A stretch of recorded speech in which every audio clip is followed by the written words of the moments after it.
জুলফিকার নকশবন্দি খুতুবাতে জুলফিকারে নিয়ে এসেছেন। আল্লাহ রাসূল সাল্লাল্লাহু আলাইহি ওয়াসাল্লাম তখন পর্যন্ত পৃথিবীতে জিন্দা। আল্লাহ রাসূল তখন ইন্তেকাল করেন নাই। দুনিয়ার জমিনে আখিরি জামানার পয়গম্বর সরকারে কায়নাত দু জাহানের সরদার নবী রহমত জনাবে মুহাম্মদ রাসূলুল্লাহ সাল্লাল্লাহু আলাইহি ওয়াসাল্লাম তখন পর্যন্ত পৃথিবীর জমিনে জিন্দা। আমার রাসূলের কলিজার টুকরা মে আল্লাহ যাকে সাইয়্যিদাতুন নিসাই আহলিল জান্নাহ বানাতে চায়, হযরতে ফাতেমা রাদিয়াল্লাহু তাআলা আনহার চলার পথে নিজের এলাকায় এক ইহুদির মেয়ের সঙ্গে তার সম্পর্ক হয়ে গেল, বন্ধুত্বের সম্পর্ক। এক ইহুদির মেয়ের সঙ্গে হযরতে ফাতেমার সম্পর্ক হয়ে গেল। একদিন দুই দিনের সম্পর্ক না, তারিখের কিতাবে পাওয়া যায় লম্বা দিনের সম্পর্ক। এক দুই বছরের সম্পর্ক না, আরো বেশি সম্পর্ক। এই মেয়েটা প্রতিদিন ফাতেমার কাছে আসে, বিকেল বেলা নিজের বাড়িতে চলে যায়। হযরতে ফাতেমার চরিত্র, ফাতেমার আখলাক, ফাতেমার আদর্শ দেখে, আমানতদারি দেখে মেয়েটা অভিভূত হয়ে গিয়েছে ইহুদির মেয়ে। কিন্তু মেয়েটা কালিমা পড়ে মুসলমান হয় নাই।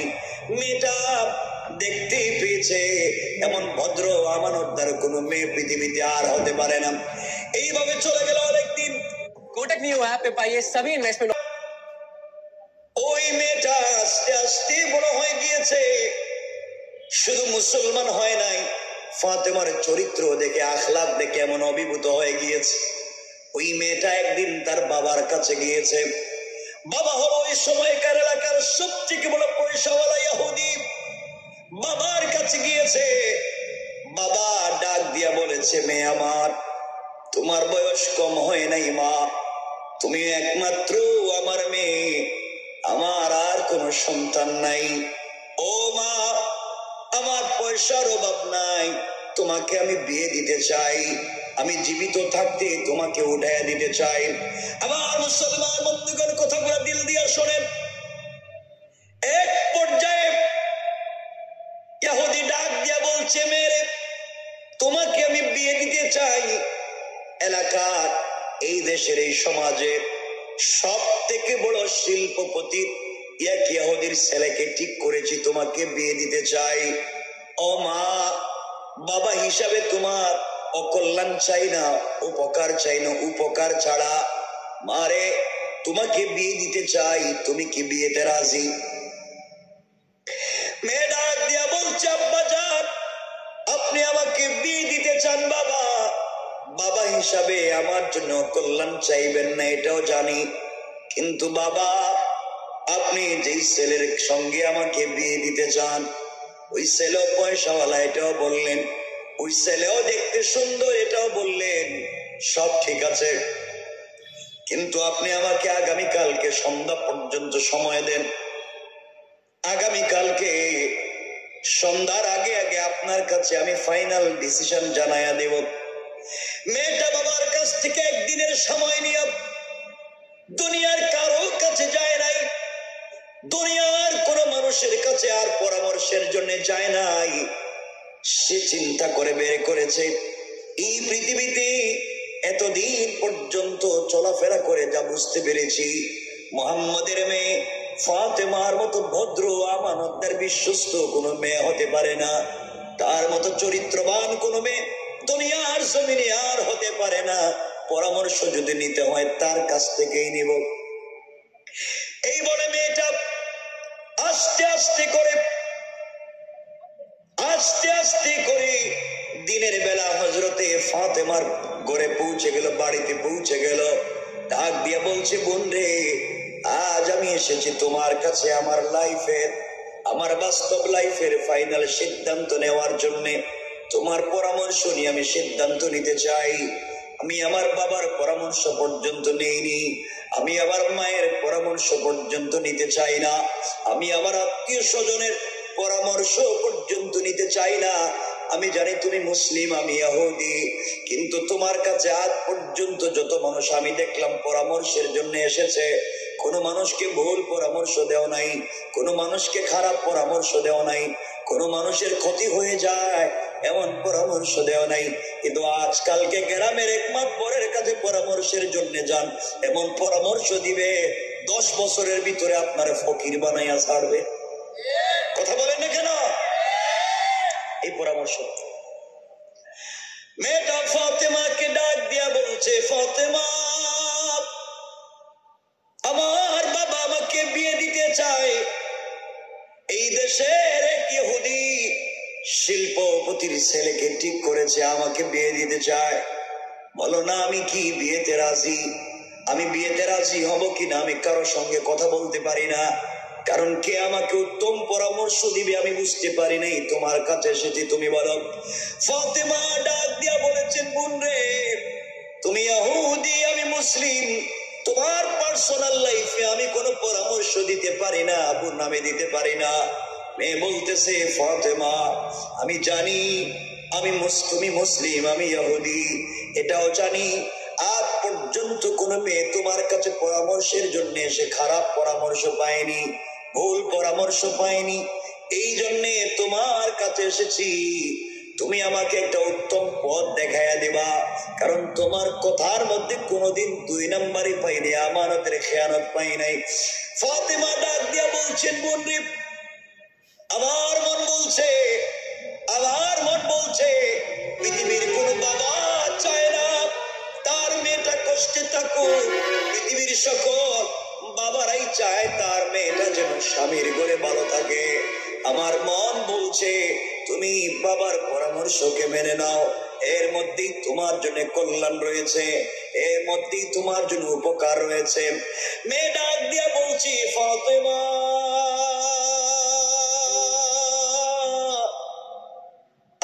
তুমি বলেছো আমি বিয়েতে রাজি হয়ে যেতে পারি, আমার আপত্তি নাই। বোন রে, তুমি বলেছো আমি বিয়েতে রাজি, কিন্তু বোন আমার একটা শর্ত আছে। ও বোন, তোমার আবার শর্ত কি? ইহুদির মেয়েটা চোখের পানি ছেড়ে ফাতেমাকে জড়ায়া কান্না করে ডাক দিয়া বলছে, বোন আমার, এই পৃথিবীতে বাবা আমার জন্য বিয়ে ঠিক করেছে, বাবার কথা কিন্তু রাজি হয় নাই, মায়ের সঙ্গেও পরামর্শ করতে যাই নাই, এই আমার রক্তের মানুষের সঙ্গে পরামর্শ করতে যাই নাই, অনেক দূর এসে তোমার সঙ্গে পরামর্শ করি, কারণ আমার দিল বলে তোমার মতো ভদ্র আমানতদার মানুষ আর হতে পারে না। ও ফাতেমা, আমার একটা শর্ত আছে, আমি বিয়েতে রাজি। আমার শর্ত হলো, তুমি যদি আমার বিয়েতে যাও, আমার পাশে বসে আমার মাথায় হাত রেখে আমার জন্য যদি কল্যাণের দোয়া করো, সৃষ্টিকর্তার কাছে কল্যাণ কামনা করো, পৃথিবীর শ্রেষ্ঠ একটা আমানতদার মেয়ে আমার বিয়ে গিয়ে আমার মাথায় হাত রেখে কল্যাণের জন্য কল্যাণ চেয়ে আসবে, এর চাইতে বড় জিনিস হতে পারে না। ফাতেমা, এই শর্তে আমি রাজি, তুমি যদি আমার বিয়েতে যাও। ফাতেমা ডাক দিয়া বলছে, বোন আমার, কেমনি আমি বিয়েতে যাই? তুমি ইহুদি, আমি মুসলিম, আমি যদি তোমার বিয়েতে যাই মানুষ আমাকে কি বলবেন? আমার বাবাকেও মানুষ গালি দিবে, এই জন্য আমি বিয়েতে যেতে পারবো না। ইহুদির মেয়ে ডাক দিয়া বলছি, বোন রে, আমি তোমার মাথায় হাত রেখে বললাম, তুমি যদি আমার বিয়েতে না যাও, তুমি যদি আমার জন্য দোয়া না করো, পৃথিবী ধ্বংস হয়ে যেতে পারে, আসমান জমিন ভেঙে যেতে পারে, কিন্তু আমি তোমাকে ছাড়া, আমার পাশে তোমাকে না বসায়া এই পৃথিবীর কোন ছেলেকে আমি বিয়ে করতে রাজি না। সুবহানাল্লাহ, জোরে বলেন। কি পরিমাণ বিশ্বাস! একটা ভিন্ন ধর্মের মানুষের, ভিন্ন ধর্মের একটা মেয়ের কি পরিমাণ বিশ্বাস তৈরি হয়েছে ফাতেমার প্রতি। চিন্তা করেন তার চরিত্রটা কেমন চমৎকার ছিল। এই চরিত্রটাই আমাদের দরকার। আর আজকালকে ইহুদির মেয়ে দেখেন বলছে আমি বিয়ে করতে, ইহুদির মেয়ে তার বাপ বলছে মা তুই বিয়েতে রাজি হ, আর মেয়ে বলতেছে বাবা আমাকে সময় দেন। এই সময় নিয়ে দুনিয়ার কারোর সঙ্গে পরামর্শ করে নাই, আসছে ফাতেমার সঙ্গে পরামর্শ করতে। আর আমাদের দেশে আজকাল আমাদের দেশের মেয়েদেরকে যদি বাপ ডেকে বলে, মা তোমাকে তুমি কলেজ ইউনিভার্সিটিতে পড়াইছি, মা আমি তোমার জন্য একটা ছেলে ঠিক করেছি, তোমাকে বিয়ে দিতে চাই, তুমি কি রাজি? মেয়ে বলবে, আব্বা এটা কি কর, আই এম সরি, আমাকে আপনি ডিস্টার্ব করবেন না বাবা, আমি এখন অ্যাডাল্ট, আমার বয়স হয়েছে, আমি এখন ম্যাচিউর, আপনি আমাকে বিয়ে দিতে চান? আমি তো 5 বছর আগে ওই যে বেলনার বল্টুর ছেলের সাথে প্রেম করে কাম সাইরা লইছি, ঠিক কিনা? আমি তো 5 বছর আগে এই লাইফ শেষ করে দিচ্ছি, তুমি আমাকে আবার কি বিয়ে দিতে চাও? এটা হচ্ছে আমাদের চরিত্র, আমাদের ফ্যামিলির চরিত্র, আমাদের এলাকার চরিত্র এমন হয়ে যাচ্ছে। কষ্ট হইতেছে মনে আপনাদের? আমি কি রেখে দিব? কষ্ট হচ্ছে? আমি এটা খুব সংক্ষেপে শেষ করে দিতে চাই, 1 ঘন্টা হয়ে গেছে অলরেডি, কিন্তু আমি সংক্ষেপে শেষ করে দিতে চাই, আপনাদের জন্য কষ্ট না হয়। কিন্তু আমার মনে হইতেছে মাঝে মাঝে আল্লাহ যেন কষ্ট হইতেছে কিনা বুঝতেছি না। আমার বন্ধুগণ, হযরতে আপনাদের অবস্থা দেখি আলোচনাটা করতেছি, আর কি করতাম আমি কোন। হযরতে ফাতেমা রাদিয়াল্লাহু তাআলা আনহা আবেগী হয়ে গেলেন, এক পর্যায়ে বলে ফেললেন, বোন ইনশাআল্লাহ টেনশন করিস না, আমি তোর বিয়েতে যাব এবং তোর পাশে বসে দোয়া করব। আর সুবহানাল্লাহ, এটা কালকে ওয়াজের পরে কইেন, আর একটু জোরে করে সুবহানাল্লাহ। এদেরকে সুবহানাল্লাহ জোরে কইতে হবে। আরে আমার বন্ধুগণ, মেয়েটা বাবার কাছে চলে গেছে, খুব মনোযোগ দিয়ে শুনেন। বাবার কাছে গিয়ে বলছে, আব্বা তুমি যে আমার জন্য যে ছেলে ঠিক করেছো, আমি ছেলেকে দেখতেও চাই না, ছেলে সম্পর্কে কোনো কথা জানতেও চাই না। তুমি বাবা আমার জন্য একটা ছেলে ঠিক করেছো, তুমি বলেছো ছেলেটা খুব স্মার্ট, তুমি বলেছো ছেলেটা পয়সাওয়ালা, বাবা আমি বিয়েতে রাজি। ইহুদি খুব খুশি হয়ে গেছে, মা তাহলে আমি এলাকার পাবলিকের দাওয়াত করি। মেয়ে বলছে, বাবা আমার একটা শর্ত। কি শর্ত মা? আমার শর্ত হচ্ছে এই বিয়েতে আপনি যাকে তাকে দাওয়াত করেন, আমার আপত্তি নেই, আমি বিয়েতে রাজি একটা শর্তে। শর্ত হলো আমি আমার বান্ধবী মোহাম্মদ ইবনে আব্দুল্লাহর মেয়েকে আমার বিয়েতে ইনভাইট করেছি, দাওয়াত করেছি, ও কিন্তু আমার বিয়েতে আমার আসবে এবং আমার পাশে বসবে। এই কথা শুনে যেন ইহুদির পায়ের রক্ত মাথায় উঠে গেছে। কও কি? মোহাম্মদ আমার জাত শত্রু, এর নাম শুনলে আমার গায়ে জ্বলে। আর এর মেয়ের তুমি বিয়েতে দাওয়াত করছো, প্রয়োজন বোধে জিন্দেগিতে তোমাকে বিয়াই দিতাম না, এরপরে ফাতেমার এই বাড়িতে আইতে দিতাম না। চিন্তা করছেন?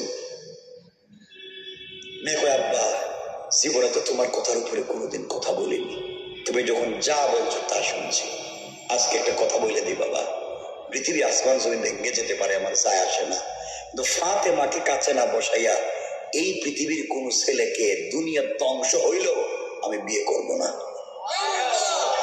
আল্লাহু আকবার বলে।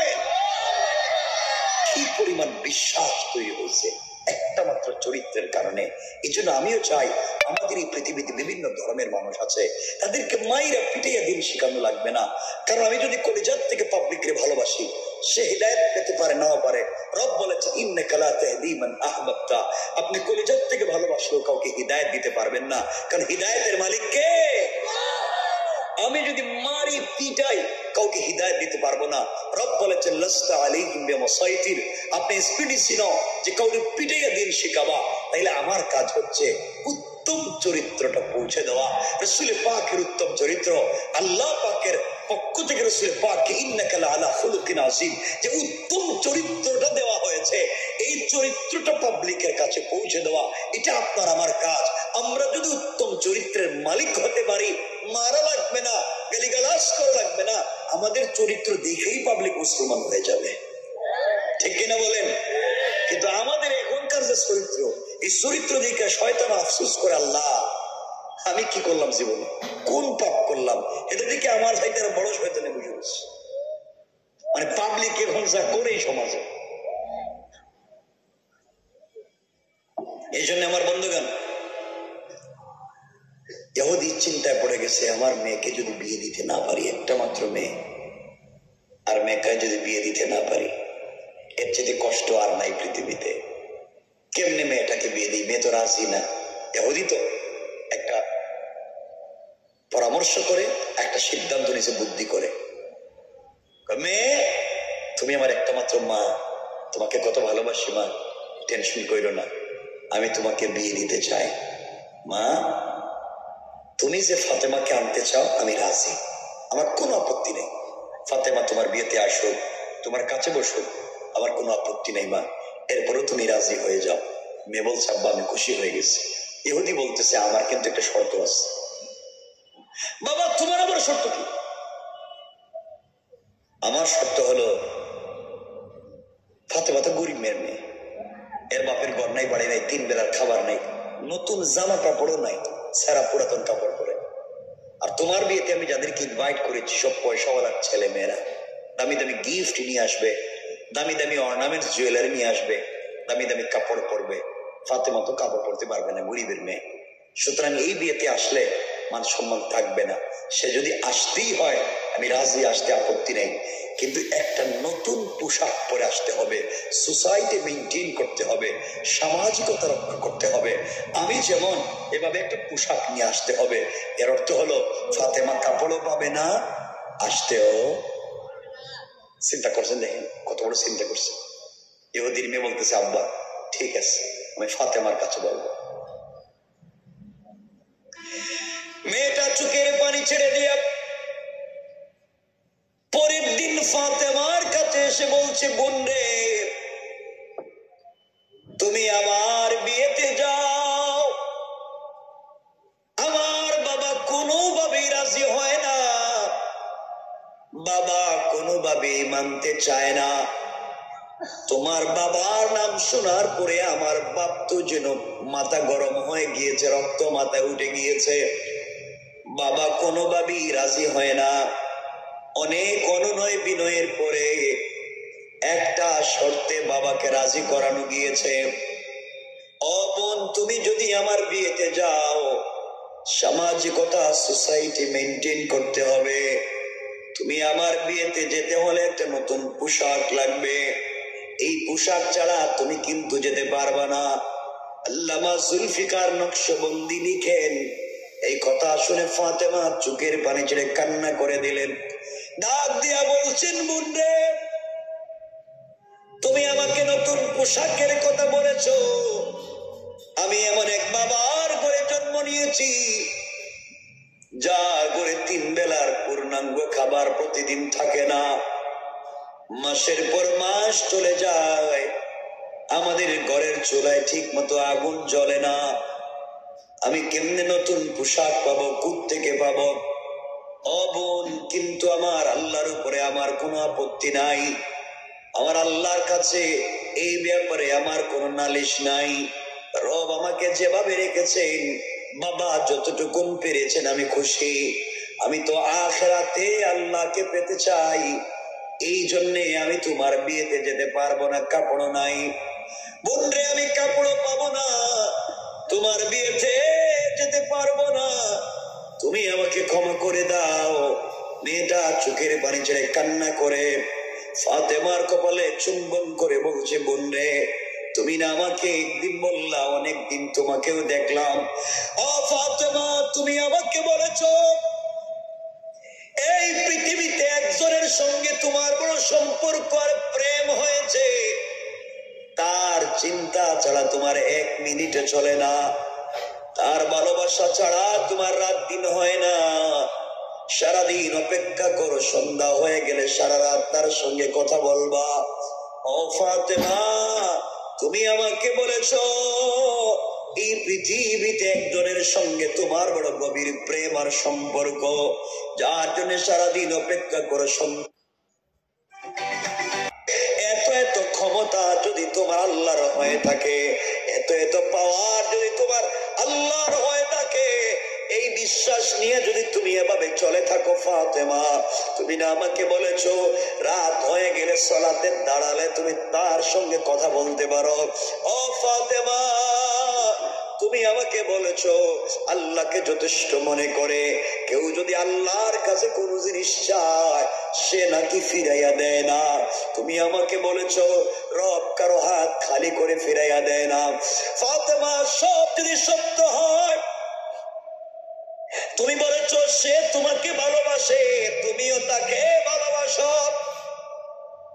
সত্যি যদি তা সত্য হয়ে থাকে তাহলে তুমি তার কাছে একটা কাপড়ের আবদার করতে পারো। সত্যি যদি সে তোমাকে ভালোবেসে থাকে অবশ্যই একটা কাপড়ের ব্যবস্থা করে দিবে। ও ফাতেমা, আমরা তো দুনিয়ায় ছেলের সঙ্গে যদি প্রেম করি দেখেছি তার কাছে কোনো জিনিসের আবদার করলে না থাকলেও ঋণ করে এনে দেওয়ার চেষ্টা করে। ফাতেমা, তুমি আল্লাহর কাছে বলেছো তোমার রব এত এত ক্ষমতার মালিক, তিনি কি তোমাকে একটা কাপড়ের ব্যবস্থা করতে পারে না? যদি না দেয় বুঝতে পারবো তুমি শুধু রবকে একা একা ভালোবেসে যাও, রব তোমাকে ভালোবাসে না, এই জন্য তোমাকে দিতে চায় না। ফাতেমা এতগুলা কথা শুনলেন, মেয়ে আবার শেষে বলতেছে, ও ফাতেমা, তুমি যদি কোনোভাবে তোমার সৃষ্টিকর্তা আল্লাহর কাছ থেকে একটা কাপড়ের ব্যবস্থা করে আগামী মাসের প্রথম দিন বিয়েতে, আমার বিয়েতে তুমি হাজির হয়ে যাও, আমি কথা দিলাম সকলের সামনে আমিও কালিমা পড়ে মুসলমান হয়ে যাব। হযরতে ফাতেমা বিবি হয়ে গেলেন, চোখের পানি ছেড়ে দিয়েছেন আর ডাক দিয়ে বললেন, বোন রে, ইনশাআল্লাহ কথা দিলাম, ইনশাআল্লাহ আমি তোমার বিয়েতে যাব এবং এই পৃথিবীর সব থেকে দামি কাপড় পরে যাব। সুবহানাল্লাহ। মেয়েটা খুশি হয়ে গিয়েছে। খুশি হয়ে বাবার কাছে গিয়ে বলছে, আব্বা, ফাতেমা আমাকে বলছে সে কিন্তু বিয়েতে আসবে, একথাও বলছে একটা নতুন পোশাক পরে আসবে। ইহুদি মুস্কি হাসে আর চিন্তা করে, দেখো ঘরে খাবার নাই, আমার মেয়ের একটা বুঝ দিয়ে দিছে, এটাই ভালো, কাপড়ও পাবে না, আসতেও। এই কথাটা শুনে ফেলছেন কে? এত আসতে বললেন আল্লাহ। শুনে সাথে সাথে সিদ্ধান্ত নিয়েছেন, শয়তান তুই পরিকল্পনা করছস এই বিয়েতে ফাতেমা নতুন পোশাকও পাবে না, বিয়ে বাড়িতে আসতেও পারবে না, এটা তোর পরিকল্পনা। আমি রব একটা পরিকল্পনা নিলাম, ফাতেমা নতুন কাপড় পাবে এবং এই বিয়ে বাড়িতে আসবে। এত আসতে বললেন যে সুবহানাল্লাহ। আল্লাহ পারবেন, নিজরে বলেন পারবেন। এই জন্য আল্লাহ কোরআনে বলছেন, ওয়া মাকারু ওয়া মাকারাল্লাহ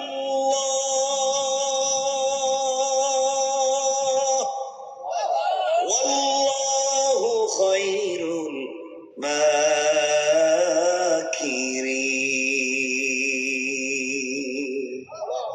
আল্লাহ রাব্বুল ইজ্জতুল জালাল বলেছেন, দুনিয়াবাসী তোমরা কিসের কৌশল করো রে? তোমাদের কৌশলের চাইতে আমার আল্লাহর কৌশল আর 1000 গুণ বড়। কোন ঠিক কিনা? আল্লাহ পারবেন নি? কথা বলেন পারবেন?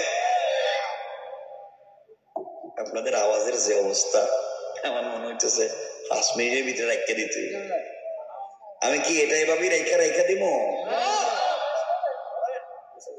কি বলতাম? এটা তো কথাই কয় না এরা। চিন্তা করে হুজুর তো একা ওয়াজ করবো, আমরা কি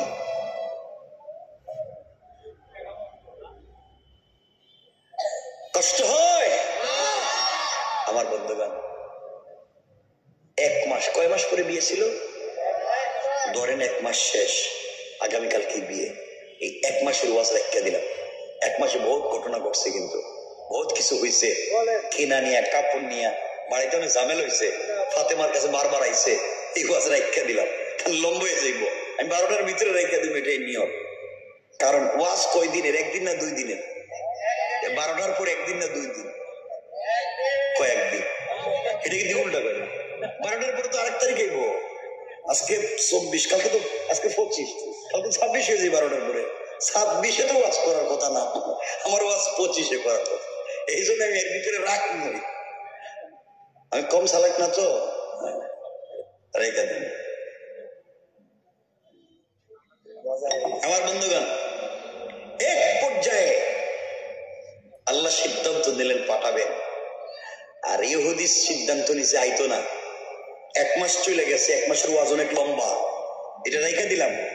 ডাইরেক্ট আগামীকালকে বিয়া। কোন দিন বিয়ে? আগামীকালকে বিয়া। মেয়েটা সন্ধ্যার পরে ফাতেমার কাছে এসে বলছে, বোন কালকেই তো আমার বিয়া, কাপড় পাইছো নি? কাপড় আসেনি তোমার কাছে? ফাতেমা বলছেন, বোন সত্যি আমি ভুলে গেছি, কালকে যে তোর বিয়েটা তোমার মনেই নাই, আমি তো পুরো ভুলেই গেছি। মেয়েটা কাঁদতেছে আর বলতেছে, ফাতেমা কেমন বান্ধবী তুমি আমার, তাইলে কি আমার বিয়ে হবে না? আমি যে বাপের সঙ্গে কথা দিয়েছি তুমি বিয়েতে যাইবা, নতুন পোশাক পরবা, তুমি পোশাকও পাইলে না, বিয়েতেও যাইবা না, তাহলে তো আমার জীবনে বিয়ে হবে না। আমি তোমার ঘর থেকে গিয়েই সুসাইড করবো, আমি বাইচে থাকবো না এই পৃথিবীতে। ফাতেমাকে কাছে না বসাইয়া এই বিয়ে আমি করবো না।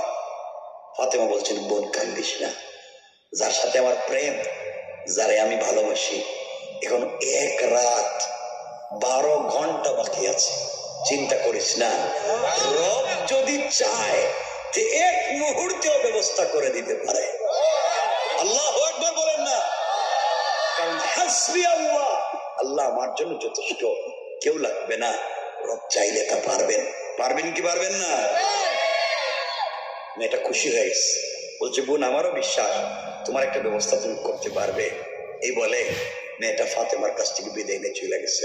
এদিকে ফাতেমা গভীর রাত হয়ে গেছে, একা একা চিন্তা করতেছেন কি করবেন, কালকেই বিয়ে, এখন পর্যন্ত কোনো ব্যবস্থা নাই, কি করবেন চিন্তা করতেছেন। গভীর রাত ফাতেমারও, গভীর রাত আমাদেরও, সমান সমান। ফাতেমা গভীর রাত্রে মুসল্লা বিছিয়ে দিয়েছেন। ওই যে কথা আলোচনার শুরুতে বলছিলাম, সেজদায় গিয়ে কিছু চান, কিছু চাইলে কোথায় চাইবেন? সেজদায়, আল্লাহর কাছে সেজদায় চাইবেন। রব তো বলেছেন, ওয়াস্তাঈনু বিস-সাবরি ওয়াস-সালাহ, সাহায্য যদি চাইতেই হয় ধৈর্য ধারণ করে চাও, সালাতে গিয়ে চাও, চাও তো নামাজে। হযরতে ফাতেমা সেজদায় পড়ে গিয়েছেন গভীর রাত্রে, চোখের পানি ছেড়ে কান্না শুরু করে দিয়েছেন। ফাতেমা চোখের পানি ছেড়ে কান্না শুরু করে দিলেন। সেজদায় পড়ে হাওমাও করে কান্না করে ডাক দিয়া বলেছেন, আল্লাহ এই পৃথিবীতে তুমি ছাড়া যে আমার আর কোনো বলার জায়গা নাই। আল্লাহ এমন এক বাবার ঘরে আমাকে জন্ম দিয়েছ, বাবা তো 3 বেলার খাবারও ঠিক মতো দিতে পারে না, বাবা তো আমাকে ঠিক মতো কাপড়ও দিতে পারে না। রব তোমার কাছে আমার কোনো অভিযোগ নাই, আমি তো সবকিছু মাইনা নিছি একমাত্র আখিরাতে তোমাকে পাওয়ার জন্যে। দুনিয়ায় জয়দিন আছি কষ্ট করে করে কাটাইয়া দেই, আখিরাতে তোমাকে পেয়ে গেলে আমি খুশি। আয় আল্লাহ এতদিনের সম্পর্কে তোমার কাছে আজ পর্যন্ত ফাতেমা তোমার কাছে আজ পর্যন্ত কোন জিনিসের আবদার করে নাই। আল্লাহ তোমার কাছে দুনিয়ার কোন জিনিস চাইলাম না, কষ্ট করে করে কাটাইয়া দেই। সারাদিন ফাতেমা রোজা রাখি, সন্ধ্যার পরে খুশি হয়ে যাই, শুধু পানি দিয়া ইফতার করে খুশি হয়ে যাই। রাত্র হয়ে গেলে নামাজের সেজদায় পড়ে তোমার সঙ্গে যে কথা বলতে মজা লাগে। আল্লাহ আমি যখন সূরা ফাতিহা তিলাওয়াত করি তুমি কিন্তু আমার প্রত্যেকটা কথার জবাব দাও, আমি ফাতেমার দিল ভরে যায়। আয় আল্লাহ তাআলা আজ আমি তোমার কাছে একটা জিনিসের আবদার করতে চাই। আজকে যদি আমার মায়ের পেটের একটা ভাই থাকতো, আমি বোন হিসাবে ভাইয়ের কাছে কষ্টের কথা বলতাম। আল্লাহ এই পৃথিবীতে আমার একটা মায়ের পেটের ভাই নাই। আয় আল্লাহ আমার মা খাদিজা মক্কার সব থেকে টাকাওয়ালা নারী ছিলেন, আমার বাবাকে ভালোবেসে সবগুলা সম্পদ তোমার রাস্তায় দান করেছেন। এই মাও দুনিয়ার জমিনে নাই, মা থাকলে মায়ের কাছে চাইতাম, মাও নাই ভাইও নাই, বাবার কাছে বলে কোনো লাভ হবে না। বাবা তো সারা দিন রাত তোমার দিনের জন্য ছুটে বেড়ায় কষ্ট করে। আয় আল্লাহ গভীর রজনীতে তোমার কাছে একটা জিনিসের আবদার করতে চাই। এটা ফাতেমার চাহিদা পূরণের জন্য না, ফাতেমার শারীরিক সৌন্দর্য বাড়াবার জন্য না, ফাতেমার চাহিদা পূরণের জন্য না। আল্লাহ, আমার বাবা দ্বীনের দাওয়াত নিয়া মানুষের বাড়িতে বাড়িতে হাঁচে মাঠে যায়, আমি মেয়ে মানুষ হওয়ার কারণে যেতে পারি না। আজ আমি তোমার কাছে একটা কাপড়ের আবদার করতে চাই, এই কাপড় পরে ইহুদির মেয়ের বিয়ে বাড়িতে যেতে চাই। আল্লাহ, সৌন্দর্য বাড়িয়ে যাওয়ার জন্য নয়।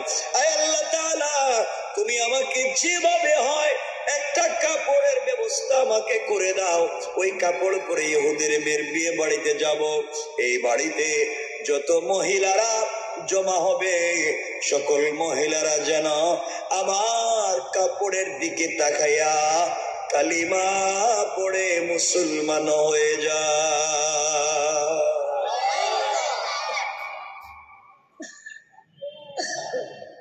আল্লাহ, তুমি আমাকে এমন একটা কাপড় দেও যে কাপড়ের দিকে তাকাইয়া পাবলিক মুসলমান হয়ে যায়। আল্লাহ, তোমার কাছে আর কিছুই চাই না। এইভাবে ফাতেমা কান্না কাটি করতে করতে নামাজ শেষ করে মুসল্লা রাইখা দিছে। গভীর রাত্র, দরজা জানালা বন্ধ। আল্লামা জুলফিকার নকশবন্দি বলেন, ফাতেমা সালাম ফিরাইয়া মুসল্লা রাইখা ঘরের ডাইন কর্নারে তাকাইয়া দেখে চমৎকার দুইটা কাপড়ের প্যাকেট। আল্লাহু আকবার! হযরত ফাতেমা দুইটা কাপড়ের প্যাকেট কিনেছে। কি ব্যাপার? দরজা জানালা বন্ধ করতে কে আসলো, কে দিয়ে গেল? দুটা কাপড়ের প্যাকেট নিয়ে কারোর সঙ্গে কথা না বলে এখনো তার প্রিয় বাবা কলিজার টুকরা হাবিব দুনিয়ার জমিনে জিন্দা রাসূলের পাকের কাছে পৌঁছে গিয়েছে। আব্বা জান, সালাত আমি পড়েছি, আল্লাহর কাছে কাপড়ের আবদার করেছি। বাবা, কে রেখে গেল আমি তো জানি না। এই যে দুইটা কাপড়ের প্যাকেট আমি ঘরের কর্নারে পেয়েছি। জুলফিকার নকশবন্দি লিখেন, হযরত ফাতেমা রাসূলের পাকের কাছে কাপড় দেওয়ার পরে নবীজি একটা প্যাকেট খুললেন। খুলে দেখেন একটা প্যাকেটে একটা সালোয়ার, একটা কামিজ, আরেকটা প্যাকেট খুলে দেখেন একটা ওড়না, অর্থাৎ সালোয়ার, কামিজ আর ওড়না, তিনটা কাপড়। সালোয়ার কামিজে স্টোন দিয়া, পাথরের টুকরা দিয়ে ডিজাইন করা, ওড়নার মধ্যে গ্লাসের টুকরা দিয়ে ডিজাইন করা। এত চমৎকার ডিজাইন পৃথিবীর কোন ফ্যাক্টরি ইন্ডাস্ট্রির সঙ্গে ডিজাইন যায় না, কোন ডিজাইনারের সঙ্গেও যায় না। আর প্যাকেট খুলতেই মনে হলো জান্নাতুল ফিরদাউসের মেশকে আম্বরের ঘ্রাণ বের হয়ে গেছে। রাসূল ইসলাম প্যাকেট গুলা দেখতেছেন, কাপড় গুলা দেখতেছেন, এত চমৎকার কাপড়, কে দিয়ে গেল? ও ফাতেমা, কোথায়, কে দিয়ে গেল? তুমি কি দেখো নাই? ফাতেমাও চিন্তা করতেছেন, বাবা আমি তো জানি না, কাপড় তো তিনটা, কে দিয়ে গেল বলতে পারি না। আল্লাহ রসুল এভাবে কথা বলতেছেন, হঠাৎ শুনেন ঘরের দরজায় দাঁড়াইয়া কে সালাম দেয়।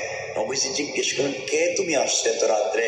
বাহির থেকে আওয়াজ আসছে, ইয়া রাসূলুল্লাহ, আমি জিবরাইল। আর না আর আসতে কইলে চলবো, জোরে করার কি আছে? জোর তো আমি দিব। আমার বন্ধুগণ, হযরত ফাতেমা ঘরের ভিতরে পৌঁছে গেলেন। জিবরিল আমিন আসছেন, ইয়া রাসূলুল্লাহ আপনার চোখেও পানি, ফাতেমার চোখেও দেখলাম পানি। ইয়া রাসূলুল্লাহ কান্নার কিছুই নেই, এটা ভালোবাসার কান্না। আজকে কাঁদবেন খুশির কান্না। ফাতেমার মা নাই, ফাতেমার একটা ভাই নাই, আপনার ভাঙ্গা ঘরে থেকে খেয়ে না খেয়ে আল্লাহর সঙ্গে এমন ভালোবাসার সম্পর্ক তৈরি করেছে। আমি ছিলাম সিদরাতুল মুনতাহায়, রব আমারে ডাক দিয়ে বলছেন, ও জিবরাইল ওখানে থাকিস না, তাড়াতাড়ি জান্নাতুল ফিরদাউসে যা, আর আমার প্রেমিক ফাতেমার জন্য জান্নাতুল ফিরদাউস থেকে পূর্ণাঙ্গ এক সেট কাপড় নিয়ে হাজির হয়ে যা। ইয়া রাসূলুল্লাহ আমি তো নিয়ে আসছি, এটা গিফট, ফাতেমাকে দেন। আল্লাহ ভালোবেসে তাকে দিয়েছেন। এটা লম্বা ইতিহাস। আল্লামা জুলফিকার তো অনেক তারিখ ইবনে জারির যা লিখছে তা বললে তো আজকে রাত শেষ হইতো না। আমি সংকেত সাইরা বলে দিতেছি যেন তাড়াতাড়ি শেষ করে দেই, কারণ 12টায় তো রাখতেই হবে।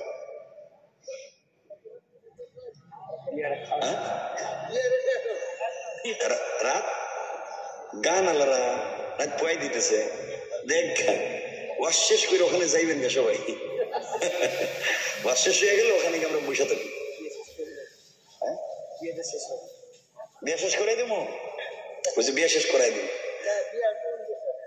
আচ্ছা বিয়ে পর্যন্ত শেষ করাই দিব আজকে, দেখি কতটুকু যায়, বেশি যাইতাম না কিন্তু।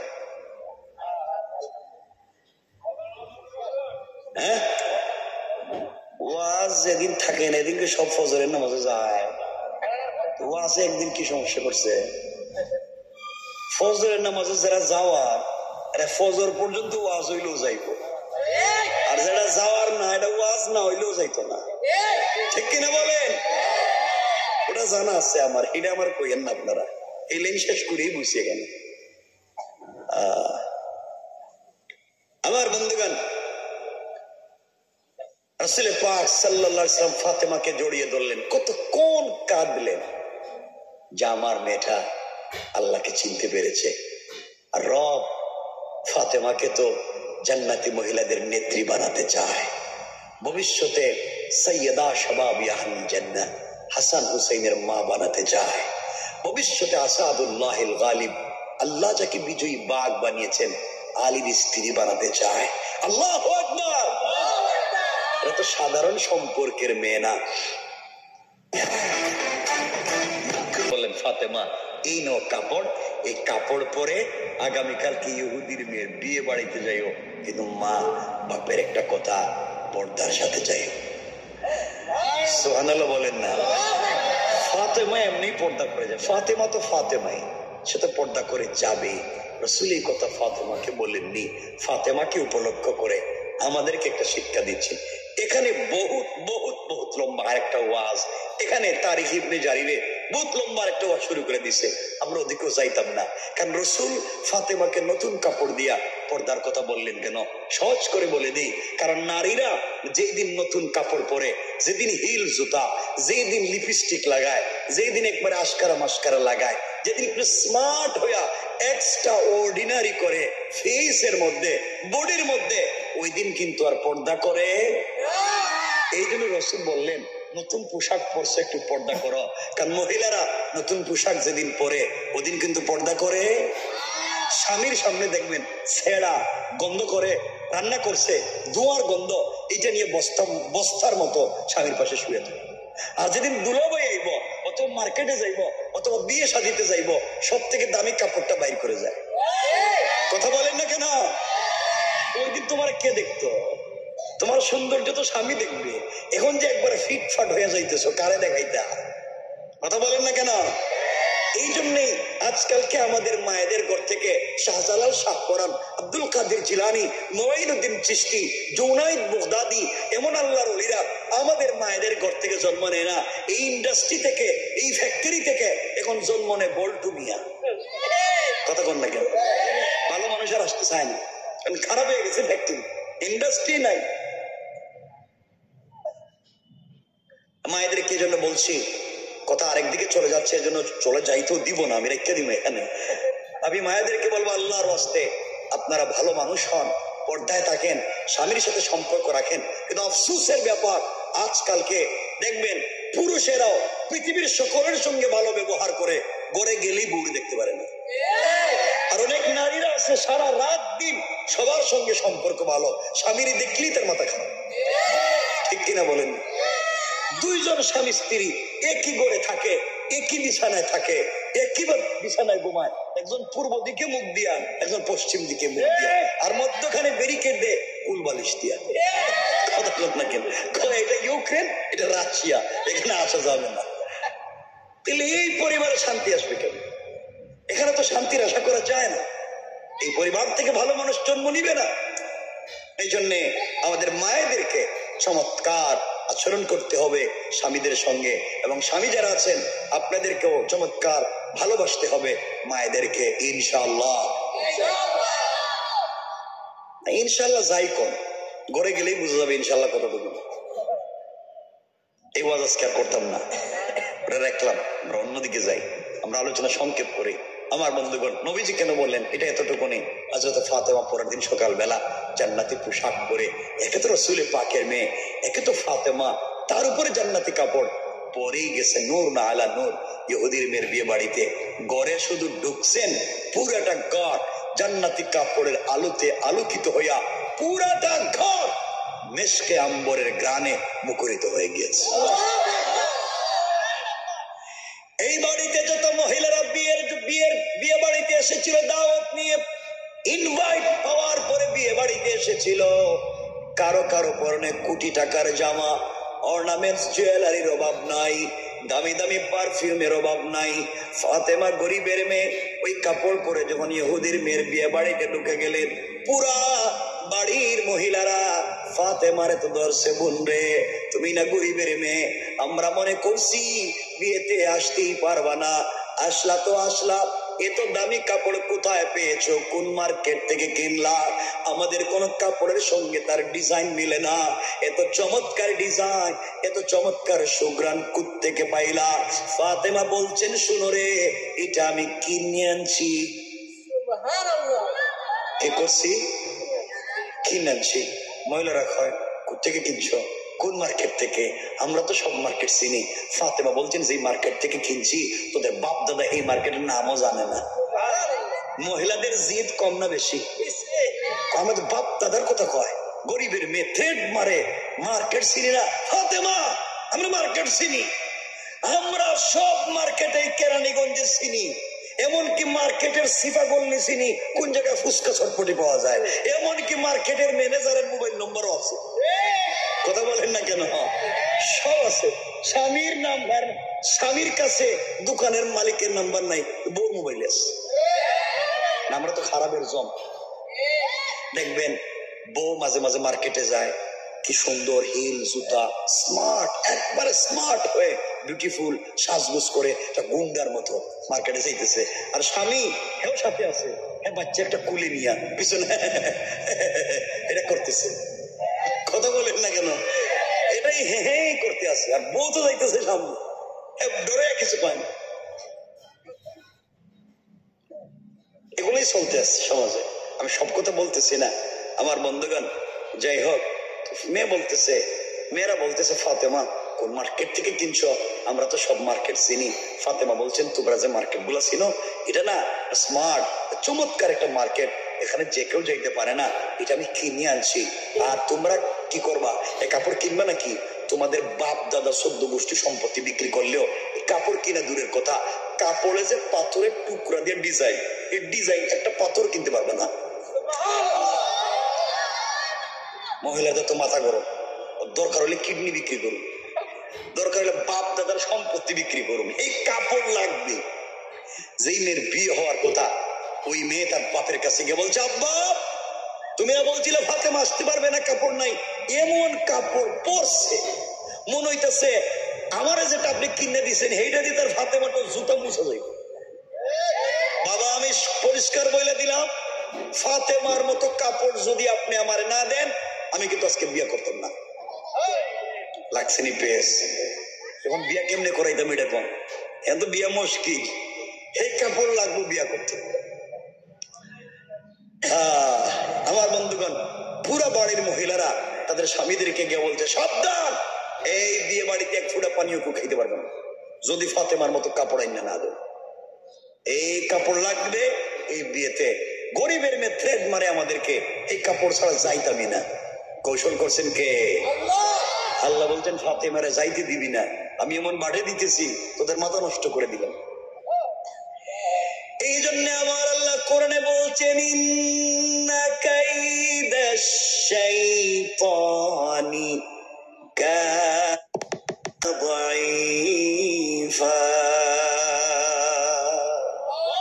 আল্লাহ রাব্বুল ইজ্জতুল জালাল বলছেন, তোমরা কিসের কৌশল করো রে? তোমাদের সকলের কৌশল আমি আল্লাহর কাছে মশা মাছির চাইতে আরো বেশি দুর্বল। কোন ঠিক কিনা? তোমরা সবাই ফাতেমার কাপড়ই দুর্বল হয়ে গেছে। মহিলারা বলছে, ফাতেমা রাগ করার দরকার নাই বোন, একবার তো কোন মার্কেট থেকে কিনছস, মার্কেটে কেমনে যাওয়া যায়, কিনে আনবো। ফাতেমা বলেন, মার্কেট থেকে আনছি ঠিকই, কিন্তু আমি কিনি নাই। কিন্তু কয় কিলোস নাই মানে এত পণ্য বলে কিনছস? না না, আমার সাথে একজনের প্রেম, আমার এক প্রেমিক আছে, হ্যাঁ আমার একবারে দিল থেকে ভালোবাসে, আমিও তার দিল দিয়ে ভালোবাসি। প্রেমিকরে শুধু বলছিলাম একটা কাপড় লাগবে, এই কাপড়টা আমারে দিয়ে দিছে। আল্লাহ বললেন না? মহিলারা আমরা তো প্রেম করি, আমাদের তো প্রেমিক আছে, এরা 2 টাকা দিয়ে বাদামও কিনে দেয় না, আর দিলে ওর খাইয়া বেলায়। ঠিক কিনা বলেন? খায়া ফেলায়। তুমি এমন প্রেমিক কই পাইছো? এত দামি কাপড় দিয়ে সুবহানাল্লাহ বললেন না? ফাতেমা এই মার্কেটে যাওয়া লাগবে, এই প্রেমিকটারেও দেখা লাগবে। ফাতেমা কো শোন, আমি যে মার্কেট থেকে কিনছি এই মার্কেটটা কিন্তু আমার প্রেমিকের, এ মালিক। সুবহানাল্লাহ। এ কিন্তু নিজে মার্কেটের মালিক। একবার দেখতে যেটা স্মার্ট, এটা আমার কিন্তু দিছে, পুরো মার্কেটের মালিক। এটা একটা না, তার আরো এইভাবে 8-10টা মার্কেট আছে। আল্লাহ বলে না, জোরে বলেন না।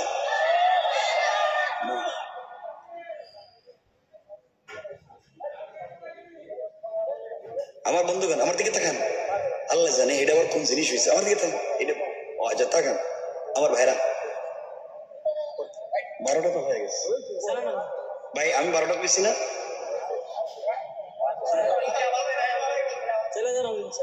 হ্যাঁ 12টা কিন্তু হয়ে গেছে। এখন কিন্তু কথা শোনেন, কয়েক মিনিট কথা বলবো, কেউ রাগ করতে পারবেন না, কেউ উল্টা পাল্টা বলতে পারবেন না। যেখানে রাখবো রেখে দিব, 12টার পরে কোনো ওয়াজ চলবেই না। ওয়াজ করতেছি, কথা শুনতেছি, রাখতেছি, যেখানে রাখতে দিব কোনো ওয়াজ নেই। ঠিক আছে? এই জায়গা মতো আইছেন, এটার নাম ওয়াদা। রাসূল বলছেন ওয়ালা দীন লিমান লা আহদা লাহু, যারা ওয়াদা দিয়ে ওয়াদা রাখেন এদের কোনো ধর্ম নাই। মানে আমি ওয়াজ রাখা দিলে সালাম এই কথা কইলেই ঝামেলায় পড়বেন। ঠিক আছে? আমার মুসলমান বন্ধুগণ কথাগুলো দিল দিয়া শোনেন। মহিলারা বারবার বলতেছে ফাতেমা কোন দোকান থেকে, মার্কেট থেকে কাপড় কিনলেন? ফাতেমা বলছেন বোন রে, আমি যে মার্কেট থেকে কাপড় কিনেছি ওই মার্কেটের নাম হলো জান্নাত, আর যেই দোকান থেকে কাপড় কিনেছি ওই দোকানের নাম হলো জান্নাতুল ফিরদাউস। মহিলারা বলে মার্কেটের নাম জান্নাত, দোকানের নাম জান্নাতুল ফিরদাউস। আমাদের মার্কেটের নাম তো সলিমুদ্দিনের মার্কেট, আর দোকান হলো বল্টুর দোকান। কিন্তু এটা কি নাম কয় না আমি তো শুনি না। ফাতেমা বলছে তোমরা শুনবা কেমনে, তোমরা কয় মার্কেট চিনো? আমরা তো সব মার্কেট চিনি। ফাতেমা বলেন দেখো আমি যে মার্কেট চিনি ওখানে তোমরা চিনবা না, ওখানে ভিআইপি মানুষ ছাড়া কাউরে কিন্তু মার্কেটে ঢুকতে দেয় না। মহিলারা কয় তুমি কি আমাদেরকে বুঝাইতে চাইতেছ আমাদের ভিআইপি পাওয়ার যোগ্যতা নাই? হ্যাঁ তাহলে তুমি ভিআইপি। মহিলাদেরকে শুধু গরম করতেছে, থ্রেড দিতেছে, মহিলারাও শুধু গরম হইতেছে।